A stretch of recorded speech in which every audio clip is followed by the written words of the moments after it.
Well, ladies and gentlemen, it's going to be a long couple of weeks waiting for Celtic to return. And usually at this stage of the season, heading into the first international break, I can't wait for us to get back. I can't wait to watch Celtic again. It's always a bit brutal going into the international break. But this is a break that feels well and truly needed for Celtic supporters. And the next couple of weeks, sadly, it's going to be a lot of negativity, a lot of questioning going on, and a lot of Celtic fans sharing the same concerns over what's happening at our football club. We've only scratched the surface about what's happening.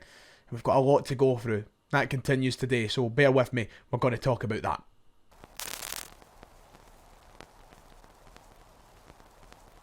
If you haven't already, please make sure to hit like and subscribe. It would be much appreciated. Thank you all for your support on the channel throughout a very weird transfer window. I was going to say very busy, but it ended up not being too busy at all, really.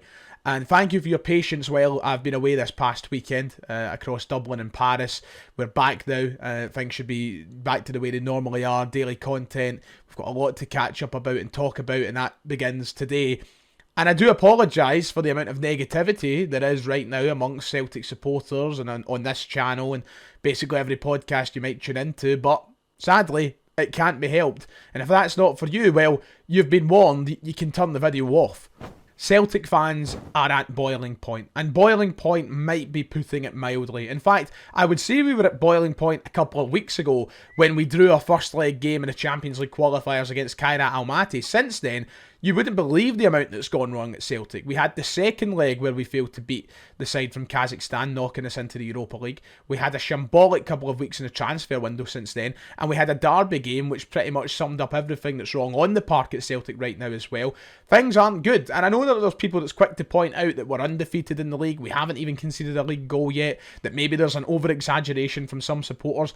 If you are in that camp, and that's your state of mind about where Celtic are right now, number one, fair play, because you are blocking out any form of negativity, and I don't know how you do it. But number two, you are covering your eyes, you're covering your ears, and you're acting nonchalant for the sake of it and the support of your football club. And sometimes that can be dangerous more than anything else. We all need to be wary of where Celtic are heading right now, and we need change. And that is the voice of the majority of Celtic supporters right now. And if somehow you aren't on board with that yet, you need to get on board soon, because there's a reason we're all saying what we're saying. The pressure is ramping up on this Celtic board. Last night, the photographs of banners outside Celtic Park were online. Prices up, profits up, times up, amongst other messages put outside for the Celtic hierarchy to see. That was followed on by fans down at the stadium on deadline day, trying to get the attention of Michael Nicholson and other higher up members of the board at Celtic. There is now a pressure coming from Celtic supporters, and that includes a very important message that was sent out on social media last night by a supporters association which does speak for a large amount of Celtic supporters.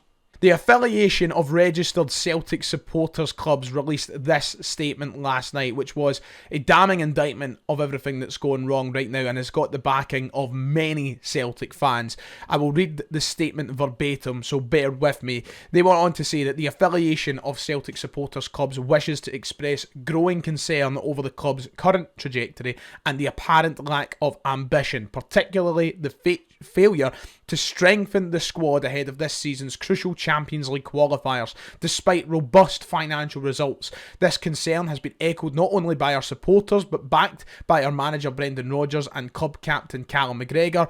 The recurring failure to adequately prepare for key European fixtures has become a troubling pattern, raising serious questions about the club's strategy, planning, and competitive priorities. We call on CEO Michael Nicholson to provide a clear and direct explanation to supporters and shareholders, outlining the club's long-term vision, its commitment to genuine footballing ambition, and the rationale behind the lack of visible progress in this summer's transfer window. At a time where decisive leadership is needed, continued silence only deepens frustration. Celtic support demand transparency, accountability, and a plan that reflects both the aspirations of our fan base and the full potential of Celtic Football Club. These concerns have been further compounded by the disarray witnessed on the final evening of the transfer window. So, a statement that says so much, so adequately, but one that has yet to be met with a response by the Celtic hierarchy. Can I just make myself crystal clear right now? I 100% stand with this message. In fact, personally, I would go a bit further to say that I think now is the time for change at Celtic. I've made that clear. I've done a whole hour-long rant last night making it clear that I don't think an explanation from Michael Nicholson is enough. I don't think an explanation from Peter Lawwell or Dermot Desmond is enough. I think that time is up for these people at our club, and I think we deserve change at Celtic. Change that signals a new start, a fresh start, and ambition within our football club. A football club that could achieve so much more with the right people at the top. However, I 100% stand with the message. I think they've hit the nail on the head all the way around that message about the long-term vision and where that stands and what we need to hear about that. The explanation as to what went wrong in this summer window and the reason why it went so wrong in this window.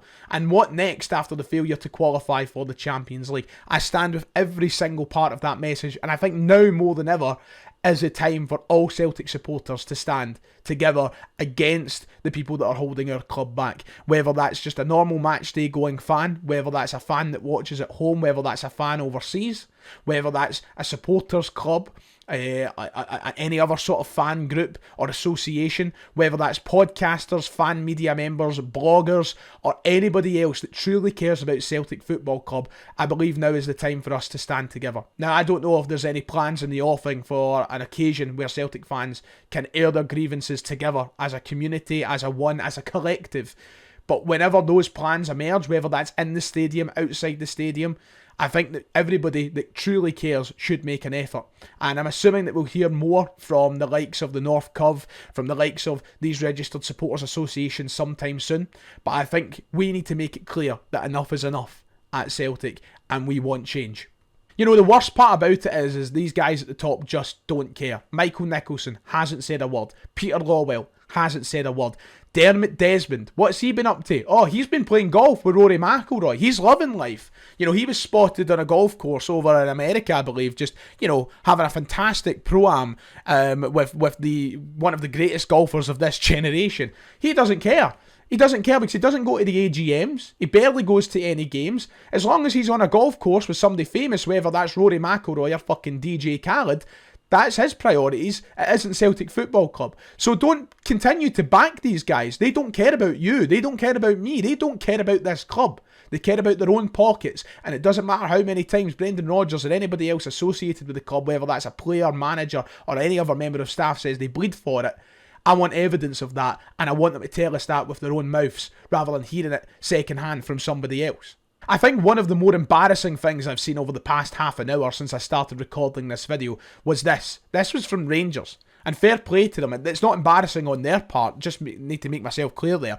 They had a sit-down interview with Sporting Director Kevin Felwell, who discussed the conclusion of the transfer window, the plans moving forward, the benefits of different markets, etc, etc. A very open, very honest, and very informative piece, which basically talks about their summer business. And say what you want about what goes on over the road, and say what you want about their summer business and whether or not it's been good or bad. At least they have some clarity, at least they have some initiative, and at least they have the vision to actually modernise the club and be honest with their supporters. Where's our message from Michael Nicholson? Where's our message from anybody? What is Paul Tisdale up to? You know what I mean? We have no idea. We are in the dark. But Rangers, Hibs, Hearts, clubs across the country, the United Kingdom, Europe, overseas, all of them seem to modernise. All of them seem to be honest with their supporters and tell them what's going on and what the vision is and what they've been working on behind the scenes. We have no idea because these guys treat us with contempt and they do not care. Yet Rangers can sit down and talk to their supporters very honestly despite the absolute grief they're getting from their own supporters. But no, Michael Nicholson and co will continue to hide at Celtic.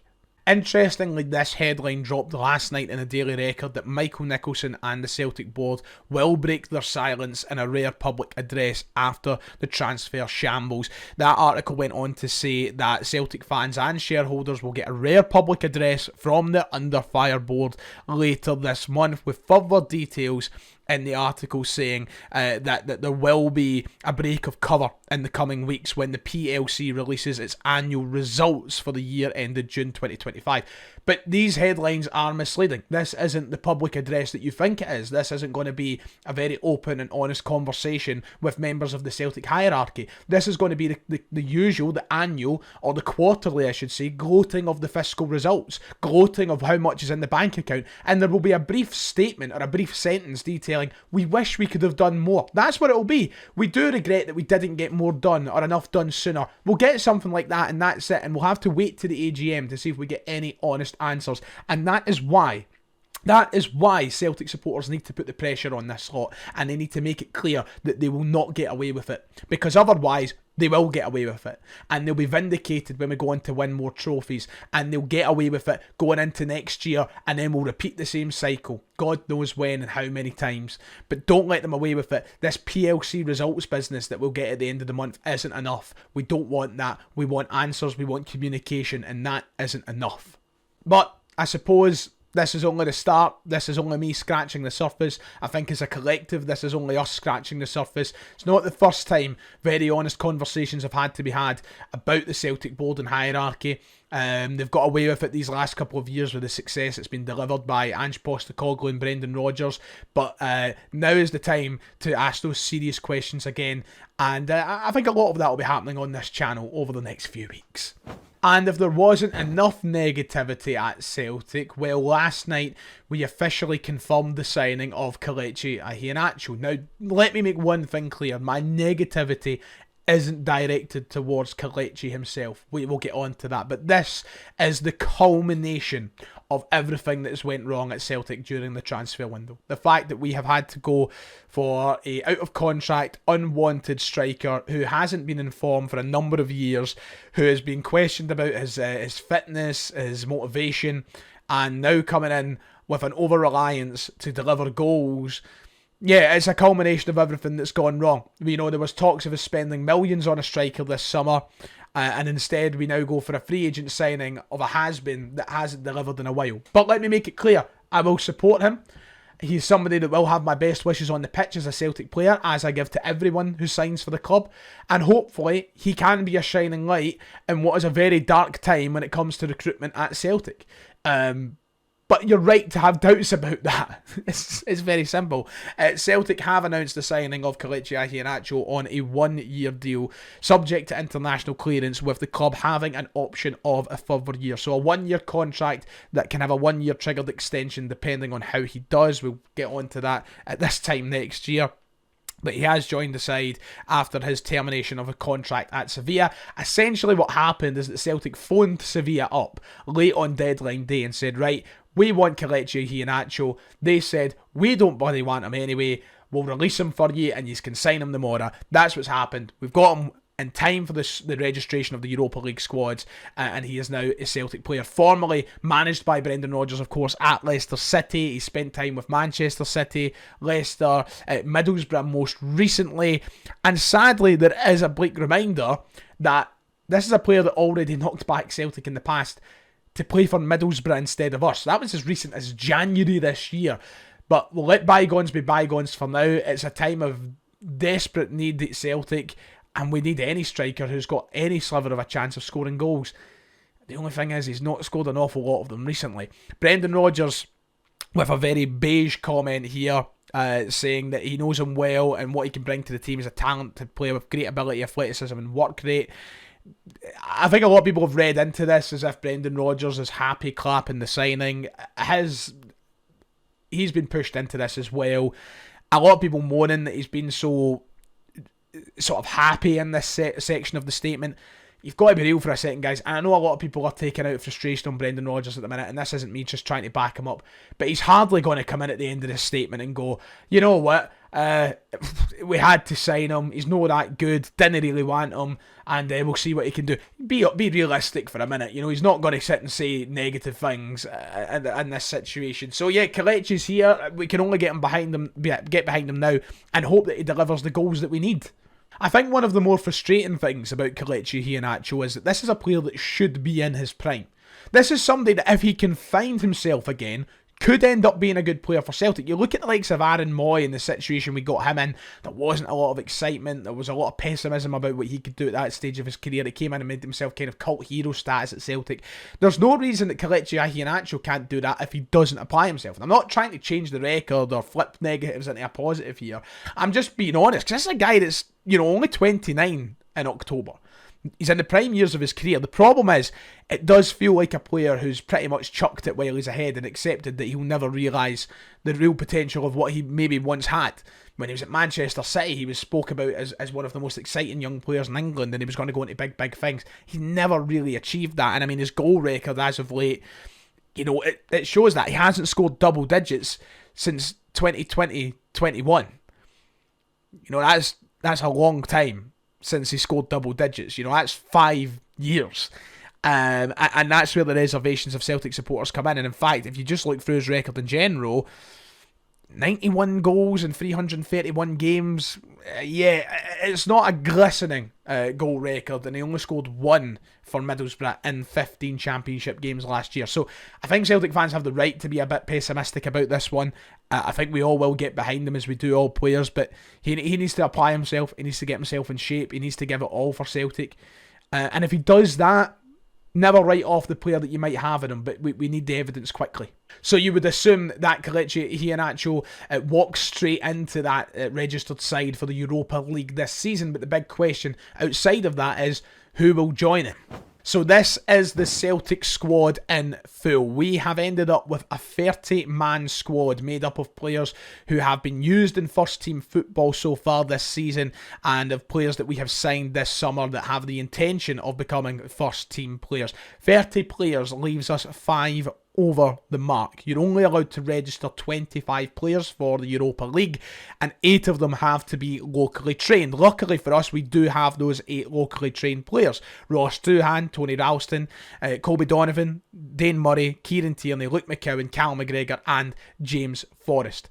There's the squad. Those are the 8 trained players. Now, is that squad good enough? Absolutely not. We haven't improved in the areas we were due to improve in, but it's the team that we have to use. The question is, who will Brendan Rodgers drop for the Europa League? Well, this is my prediction. We should find out over the next 24 hours. It could be later tonight or it could be tomorrow, but this is my prediction for the 25 players that will make the cut. And I will go through the 5 that I have cut very quickly. Number 1, Jota. He's injured until December or January. He isn't needed for this first stage of the competition, and I believe that he will be cut from the squad. That one is quite self-explanatory. Johnny Kenny and Callum Osmond. I think that those 2 are the strikers that will sadly suffer due to the overinflation, you could say, of the squad. I think that it could be either Yamada or Kenny. I'm not sure it's a guarantee which one comes in behind Iheanacho, but I think realistically it's going to be Yamada that joins the squad. Yang, I think, is the 4th guy who will miss out on this squad and being part of it. I think that's mostly down to the fact that he was about to leave anyway and clearly isn't cared much about if they were going to let him go. So I think he will fall to the sword. And then finally, Inamura. I think Inamura quite clearly isn't favoured by Rodgers right now. We brought in Sriracha for a reason.